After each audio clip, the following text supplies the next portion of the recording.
ঐশীর ছোটবেলা থেকেই স্বপ্ন ছিল অনেক বড়লোক কাউকে বিয়ে করে বাকি জীবনটা বড়লোক হয়েই কাটাবে। তাই ঐশী বড়লোক ভেবে জিম ট্রেনার কার্তিককে প্রেমের ফাঁদে ফেলায়। কিন্তু যখন জানতে পারে কার্তিক আসলে একজন জিম ট্রেনার আর মধ্যবিত্ত একটা ছেলে, তখনই সে ইচ্ছা করে কার্তিকের সাথে ব্রেকআপ করতে চায়। কিন্তু কার্তিক কোনোভাবেই মেনে নিতে রাজি না যে সে ঐশীকে ভালো রাখতে পারবে না। তাই ঐশু বলে কার্তিক যদি তার একদিনের সব খরচ অ্যাফোর্ড করতে পারে তাহলে সে কার্তিকের সাথেই থেকে যাবে। কার্তিক ঐশুকে অনেক ভালোবেসে ফেলেছিল, তাই সে নিজের সর্বস্ব দিয়ে ঐশুর সারাদিনের সব আবদার মেটায়। ঐশু ইচ্ছা করেই অনেকগুলো টাকার শপিং করে, 5 স্টার হোটেলে লাঞ্চ করে, এমনকি নিজের বন্ধু বান্ধবদেরকে অনেকগুলো টাকা খরচ করে পার্টি দেয়। কিন্তু রাজার ধনও তো একদিন না একদিন শেষ হয়ে যায়, আর কার্তিকেরও সব টাকাই শেষ হয়ে গিয়েছিল। তাই সে নিজের সমস্ত বন্ধুদের কাছ থেকে অনেকগুলো টাকা ধার নিয়ে ঐশুকে খুশি করার চেষ্টা করে। এরই মধ্যে লাঞ্চের পরেই তার ধার নেওয়া টাকাগুলোও শেষ হয়ে যায়। এখন কার্তিক যেহেতু ঐশুর একদিনের খরচও মেটাতে পারেনি, তাই ঐশু কার্তিককে অনেক বেশি অপমান করে আর 100 টাকার একটি নোট ধরিয়ে দিয়ে মাঝ রাস্তায় ছেড়ে চলে যায়। কিন্তু এরপরে শুরু হয় মুভির আসল টুইস্ট, যেটা আসলে সব লোভী মেয়ের সাথেই হওয়া উচিত। তাহলে চলুন গল্পটা কন্টিনিউ করা যাক। কিছুদিনের মধ্যেই ঐশ্বরিয়া একটা বড়লোক ছেলেকে নিজের ভালোবাসার জালে ফাঁসায়। ছেলের পরিবার থেকেও ঐশ্বরিয়াকে মেনে নেয়, তাই আজ তাদের এনগেজমেন্ট অনুষ্ঠান চলছে।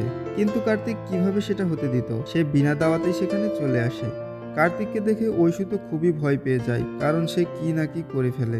ঐশুর মনের মধ্যে ভয় ছিল কার্তিক হয়তোবা তার বিয়েটা ভেঙেই দেবে। কিন্তু ঐশু আর তার বান্ধবীদেরকে অবাক করে দিয়ে কার্তিক কিছুই করে না, বরং একটা সুন্দর গিফট দিয়ে এখান থেকে চলে যায়। রাত্রিবেলায় ঐশু যখন গিফট খুলতে বসে, কার্তিকের গিফটটা খুলতে তার অনেক ভয় লাগছিল। না জানি কার্তিক এটার মধ্যে কি বোমটোম ঢুকিয়ে রেখেছে কিনা। কিন্তু এক পর্যায়ে বাক্সটি খুলতে দেখা যায় যে এর মধ্যে খুব সুন্দর একটা গিফট রয়েছে, যেটা দেখে ঐশুর অনেক ভালো লেগে যায়। তাই সে কার্তিককে ফোন করে ধন্যবাদ জানায়। কার্তিক তখন ঐশ্বরিয়াকে তার সাথে দেখা করার জন্য বলে। ঐশ্বরিয়া বলে, না আমার সময় হবে না। কিন্তু কার্তিক তখন বলে, তোমার কিছু ফটো আর কিছু গিফট আমার কাছে রয়ে গিয়েছে, যেগুলো আমাকে বেদনা দিচ্ছে, আর আমি চাচ্ছি এগুলো তোমাকেই ফিরিয়ে দিতে। গিফটের কথা শুনে ঐশ্বরিয়া বলে, তাহলে ঠিক আছে, কালকে সকাল 10টায় আমরা দেখা করব। ঐশ্বরিয়া আর তার বান্ধবী লোভে পড়ে তো দেখা করতে আসে, কিন্তু অনেকটাই ভয় পেয়েছিল তারা যে কার্তিক কি না কি করে ফেলে। কারণ তারাও জানতো যে তারা কার্তিকের সাথে যেটা করেছে সেটা তাদের কোনোভাবেই উচিত হয়নি। কিন্তু কার্তিক কিছুই বলে না, বরং সে বলে, দেখো ঐশু, তুমি বলেছো তুমি আমাকে ভালোবাসোনি, আর আমি তোমাকে ভালো রাখতে পারবো না, তাই তুমি আমাকে ছেড়ে যেতে চাইছো। কিন্তু আমি তো তোমাকে সত্যি সত্যিই ভালোবেসেছি। আমি তো তোমাকে বলিনি আমার সাথে ভালোবাসার অভিনয় করতে। আমি তো তোমাকে কখনোই বলিনি যে আমি অনেক বড় লোক, আমার অনেক টাকা পয়সা আছে। তুমি নিজে থেকেই আমাকে ভালোবাসার কথা বলেছিলে। এখানে আমার কোনো অন্যায় ছিল না। তাই আমি তোমাকে একটা শর্তে ছাড়তে পারি, তুমি তোমার মতোই কাউকে আমার জন্য খুঁজে দাও। ঐশ্বরিয়া তখন বলে, আমার খেয়ে দেয়ে কাজ নেই, আমি তোমার জন্য মেয়ে খুঁজতে যাব? কার্তিক তখন রেগে গিয়ে তার কাছে যে ছবিগুলো রয়েছে সেগুলো ঐশুকে দেখায়, আর বলে এগুলো সে তার হাজবেন্ডকে পাঠিয়ে দেবে। ঐশু তখন কার্তিককে নিজের জীবন থেকে সরানোর জন্য একটা বুদ্ধি করে।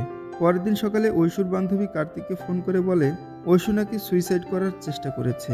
এখনই যেন কার্তিক ঐশুদের বাড়িতে চলে আসে। তখনই কার্তিক ছুটে চলে যায় ঐশুর বাড়িতে। কিন্তু সেখানে গিয়ে সে দেখতে পায় ঐশু আসলে কিছু গুন্ডা ভাড়া করেছে কার্তিককে পেটানোর জন্য। কার্তিক তখন গুন্ডাদেরকে ধোলাই করে আর ঐশুকে বলে, তুমি এই সব করে পার পাবে না, তুমি আমার জন্য মেয়ে খুঁজতে শুরু করো। এদিকে ঐশ্বরিয়ার ফিয়ন্সে অর্জুন ঐশ্বরিয়াকে তাদের অফিসের ম্যানেজিং ডিরেক্টরের দায়িত্ব দেওয়ার জন্য পুরো অফিসটাকে ঘুরে দেখাচ্ছিল। ঐশু তখন বড় লোকদের লাক্সারিয়াস লাইফ দেখতে পায়। এত বড় একটা কোম্পানির দায়িত্ব দেওয়া হবে তাকে, এতগুলো স্টাফ তার কথা শুনে চলবে, এই সব ভেবেই ঐশুর মনের মধ্যে লাড্ডু ফুটতে শুরু করে। কিন্তু এরই মধ্যেই গলার কাটা কার্তিকের ফোন চলে আসে, আর কার্তিক তাকে এমনভাবে ইরিটেট করতে থাকে যে বিরক্ত হয়ে এক পর্যায়ে কার্তিকের সাথে চিৎকার করতে শুরু করে ঐশু।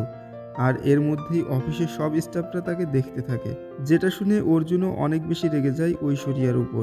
এরপর ঐশু আর কোনো উপায় না পেয়ে একের পর এক বিভিন্ন মেয়েদেরকে দেখাতে থাকে, আর কার্তিক একের পর এক সবাইকে রিজেক্ট করতে থাকে। কারণ কার্তিক তো আসলে ঐশুকেই ভালোবাসে। ঐশু একের পর এক কার্তিককে মেয়েদের সাথে দেখা করায়, আর কার্তিক মেয়েগুলোর সামনে নিজেকে ক্যাবলাকান্তের মতো এক্সপোজ করতে থাকে। ঐশু তখন কার্তিককে নিজের গেট আপ চেঞ্জ করতে বলে, কারণ এমন ক্যাবলাকান্তের মতো থাকলে তাকে কোনো মেয়েই পছন্দ করবে না। কার্তিক বলে, যা করতে হবে তুমি সেটা করবে, কারণ মেয়ে খুঁজে দেওয়ার দায়িত্ব তো তোমারই। ঐশু তখন কার্তিককে একটা শপিং মলে নিয়ে গিয়ে অনেক টাকার শপিং করে। অর্থাৎ কার্তিকের সমস্ত জিনিসপত্রই ঐশু পরিবর্তন করে, নতুন স্টাইলিশ কাপড় চোপড় কিনে ফেলে তার জন্য। এরপর কার্তিককে বিল দিতে বললে কার্তিক ডাইরেক্ট না বলে দেয়, কারণ কার্তিক মনে মনে তার সাথে যেটা হয়েছে সেটার প্রতিশোধ নিচ্ছে। এরপর ঐশু কার্তিককে সাজিয়ে গুজিয়ে পাবে নিয়ে যায়, আর সৌভাগ্যবশত পাবে পল্লবী নামের একটা মেয়ের সাথে কার্তিকের একটু ভাব হয়ে যায়। তখন ঐশু আর কার্তিক মিলে মেয়েটিকে খুঁজে বের করে, কিন্তু এখন সমস্যা হচ্ছে মেয়েটির সাথে তারা কিভাবে শুরু করবে। তখন ঐশু একটা বুদ্ধি করে, পল্লবীর একটা মেয়ে কুকুর রয়েছে, আর এদিকে ঐশুর একটা ছেলে কুকুর রয়েছে। তাই কুকুরদের মধ্যে ভালোবাসা করিয়ে দিতে পারলে মেয়েটির সাথে কার্তিক কথা বলার সুযোগ পাবে। তখন ঐশু উঠে পড়ে লাগে কুকুরদের প্রেম করানোর জন্য। ভাবতে পারছেন মেয়েরা স্বার্থের জন্য কতটা নিচে নামতে পারে। এক পর্যায়ে পল্লবী আর কার্তিকের মধ্যে একটা ভালো সম্পর্ক তৈরি হয়। এরপর একদিন পল্লবী কার্তিককে ফার্ম হাউসে ডাকে, কিন্তু কার্তিক সেখানে যেতে চায় না। এদিকে ঐশু তাকে সেখানে যেতে বলে।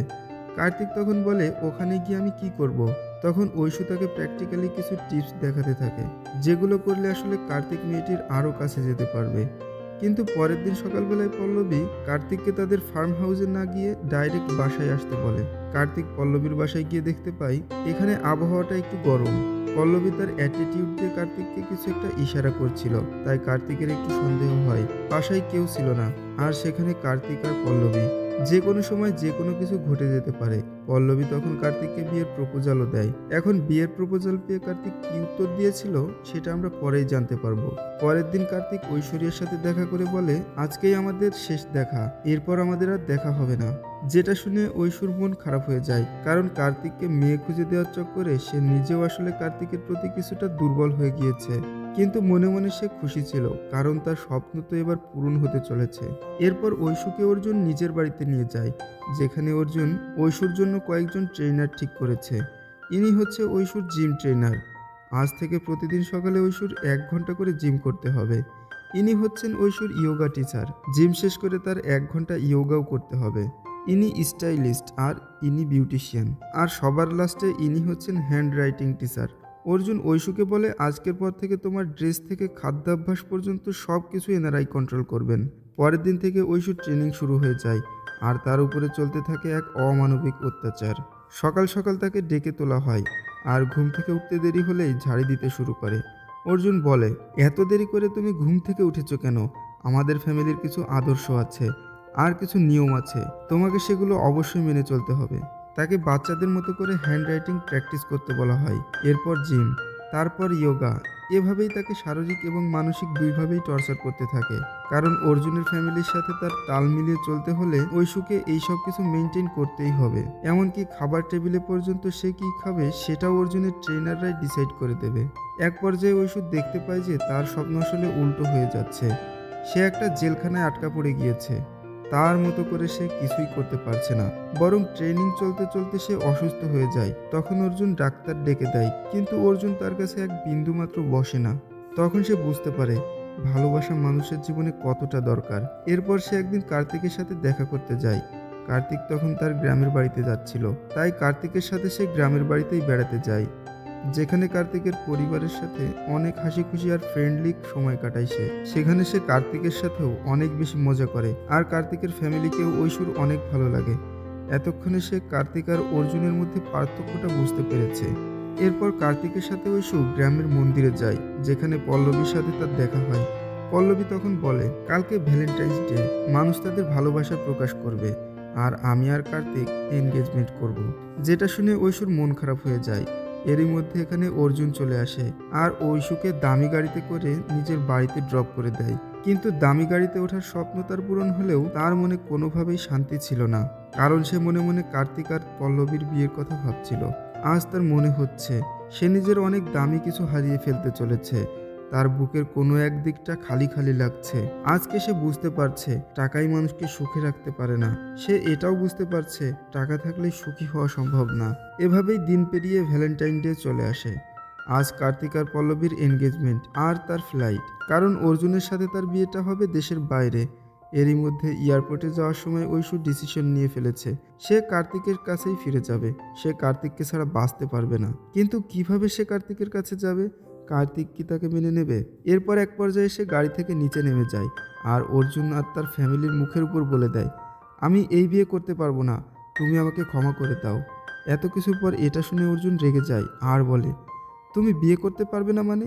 রাস্তার মাঝে সিন ক্রিয়েট করছো? ঐশু তখন বলে, তোমার সাথে জীবন কাটানোর জন্য আমার আইডেন্টিটিটাও বদলাতে হচ্ছে, আমার অভ্যাস, আমার সব কিছু পরিবর্তন করতে হচ্ছে। তাহলে আমার অস্তিত্ব কোথায়? কি হবে এসব টাকা পয়সা দিয়ে আমার, যেখানে আমার সুখটাই নেই? তার থেকে আমি আমার ভালোবাসার কাছে চলে যাব। আজ চিৎকার করে ঐশু বলে, টাকা দিয়ে সুখ কেনা যায় না, এটা আমি বুঝে গিয়েছি। তাই বলে ঐশু দৌড়াতে শুরু করে আর সেখানে চলে আসে যেখানে কার্তিক আর পল্লবীর এনগেজমেন্ট হচ্ছে। কার্তিককে দেখে ঐশু কান্না করতে করতে ক্ষমা চায় আর বলে, আমি বুঝতে পেরেছি আমি কি ভুল করেছি। পৃথিবীতে ভালোবাসার প্রয়োজন অনেক বেশি, টাকা না। কার্তিক কিছুই বলে না। ঐশু কার্তিকের পায়ে পড়ে যায় আর ক্ষমা চাইতে থাকে। কার্তিক এবার মুখ খোলে আর বলে, আমার হাত ছাড়ো। ঐশু তখন বলে, কার্তিক, আমি তোমার সাথে অনেক অন্যায় করেছি, তুমি যা খুশি আমাকে শাস্তি দাও, কিন্তু আমাকে ফিরিয়ে দিও না। কার্তিক তখন বলে, আমাকে বিয়ে করলে তোমার সারা জীবন কষ্ট করতে হবে, আমার কাছে পয়সা নেই, এজন্যই তো আমাকে ছেড়ে চলে গিয়েছিলে, তাই না? সারা বছর আমাকে ইএমআই ভরতে হবে, আমার কাছে থাকা দোজকে থাকার থেকেও খারাপ। তাহলে কেন ফিরে এসেছো? এখন পল্লবী পাশে থেকে বলে, কার্তিক প্লিজ কুল ডাউন। আয়শু তখন বলে, এই তুই আমাদের মধ্যে কথা বলছিস কেন? কার্তিক শুধু আমাকেই ভালোবাসে, কার্তিক আমাকে মারুক কাটুক, তুই এর মধ্যে নাক গলাবি না। কার্তিক, তুমি আমাকে মারো কাটো, তুমি যা খুশি করো, কিন্তু আমাকে ক্ষমা করে দাও। কার্তিক বলে, কোনো সিন ক্রিয়েট করবি না তুই, এখান থেকে বের হয়ে যা। এরপর আর কোনো উপায় না পেয়ে ঐশু এখান থেকে বেরিয়ে যাচ্ছিল আর তখনই পাশের থেকে একজন লোক বলে ঐশুকে মেনে নেওয়ার জন্য। কার্তিক তখন বলে, আমার পয়সা নেই দেখেও আমাকে ছেড়ে চলে গিয়েছিল আর এখনও আবার ফিরে এসেছে, ও যে আবার ফিরে যাবে না তার কোনো গ্যারান্টি আছে? এমন স্বার্থপর মেয়ের সাথে আমি কিভাবে সারা জীবন কাটাবো? তখন অডিয়েন্স সবাই বলে ঐশুকে আরেকটা সুযোগ দেওয়ার জন্য, কারণ ঐশু কার্তিককে অনেকটাই ভালোবেসে ফেলেছে। এরপর কার্তিক ঐশুকে প্রচুর পরিমাণে অপমান করে আর ঐশু কান্না করতে থাকে। কার্তিক তখনই ঐশুকে সারপ্রাইজ দেয় আর বলে, এসব আমাদের অভিনয় ছিল, যাই হোক এখান থেকে নতুন সংসার শুরু করি। ঐশু বলে, হ্যাঁ। তখন কার্তিক বলে, মামুলি একজন জিম ট্রেনার আমি, 15,000 স্যালারি, বিয়ে করবে আমাকে? ঐশু তখন বলে, অবশ্যই। এরপর এখানেই মুভির শেষ হয়ে যায়। মুভির গল্পটা অনেকটাই বাস্তবিক হলেও শেষটা আসলে হৃদয় ছুঁয়ে যায়। তো গল্পটি ভালো লাগলে ভিডিওটিতে একটি লাইক করে চ্যানেলটি সাবস্ক্রাইব করার অনুরোধ থাকলো।